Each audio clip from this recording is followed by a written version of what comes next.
Bonjour, je suis pastafarien et je suis donc persuadé que le pastafarisme est une véritable religion.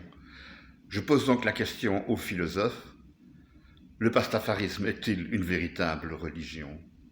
Merci pour votre réponse. Bonjour, bienvenue à toutes et à tous pour un 70e challenge philo avec une question d'une guest star peu connue du grand public mais qui a toute mon affection. Victor Bonjean, qui est l'un des représentants du pastafarisme en France et qui a écrit une petite catéchèse pastafariste ou pastafarienne, je pense qu'on peut dire les deux, qui est très très bien. Alors, j'arbore moi-même le logo, si on veut, le symbole du monstre en spaghetti volant dans lequel croient les pastafaristes. Ils croient aussi que les prophètes de cette religion sont les pirates, qu'il faut manger des spaghettis bolognaises le vendredi, notamment.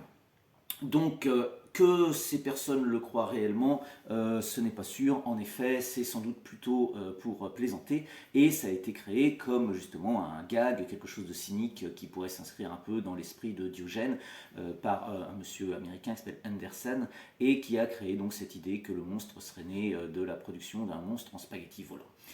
Ceux qui y croient essayent de mettre sur leur photo d'identité officielle, permis de conduire, etc., un égouttoir à nouilles sur la tête, en guise de foulard ou de kippa, si on veut, et ils essayent que ça passe comme ça. Des fois, c'est le cas, c'est plutôt rigolo. Alors, c'est assez potache, c'est pas fait pour être manquer de respect aux religions, mais c'est fait pour être un petit peu dans l'interrogation. C'est pour ça que moi aussi, j'adhère à ce mouvement qui est un peu une déconstruction de la croyance religieuse, puisque certaines personnes, donc là en l'occurrence aux États-Unis, sont les créationnistes, sont d'un dogmatisme, voire d'un fanatisme assez stupéfiant et aussi d'un relativisme puisqu'ils mettent sur le même pied d'égalité toutes les recherches scientifiques qui ont été faites depuis des centaines d'années par des millions de personnes et des textes sacrés qui affirment le contraire de ce que la science a pu prouver, ce qui manque aussi là du coup de respect je trouve envers la communauté scientifique.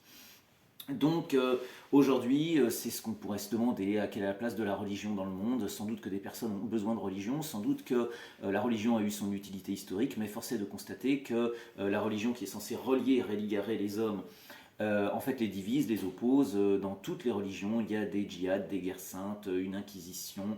Aujourd'hui, on voit dans certains pays encore un retour à un traditionnalisme dogmatique moyenâgeux.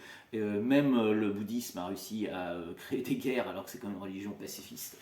Toutes les religions ont un message de miséricorde, de paix, de pardon, d'amour, et en réalité, voilà, il n'y a jamais eu autant de morts qu'à cause de la religion qui est instrumentalisée à des fins idéologiques, politiques.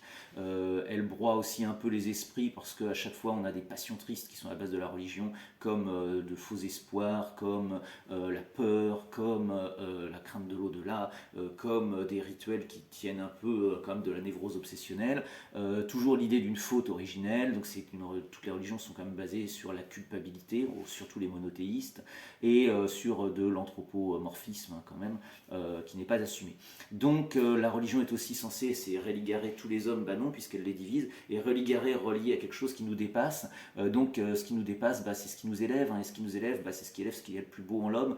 Et alors qu'est-ce qui est le plus beau? Je disais justement la bonté humaine, et puis peut-être l'intelligence humaine aussi, et force est de constater que faire croire à des choses qui sont irrationnelles, absurdes, mystérieuses prétendument, mais en réalité qui tiennent sur aucun argument, qui incite absolument pas à la réflexion, à la recherche scientifique notamment.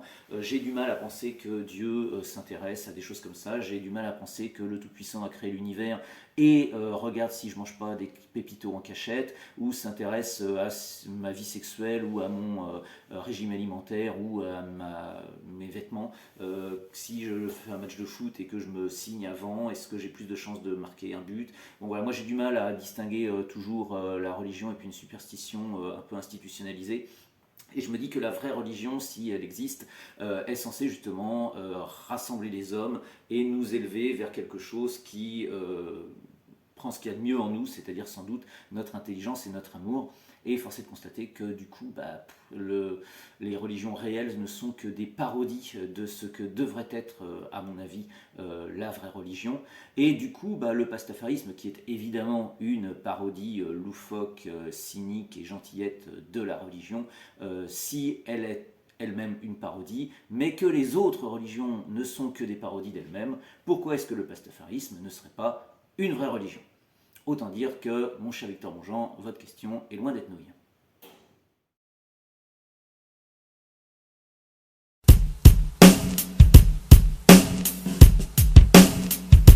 Pastafarian, flying spaghetti monster. He lives in the sky, made of noodles with meatballs for eyes. Do not cheat and do not lie. He sees all, and that's why I'm repping FSM to the day that I die. And he transports me up into the sky. Now you may ask, just what am I? Pastafarian.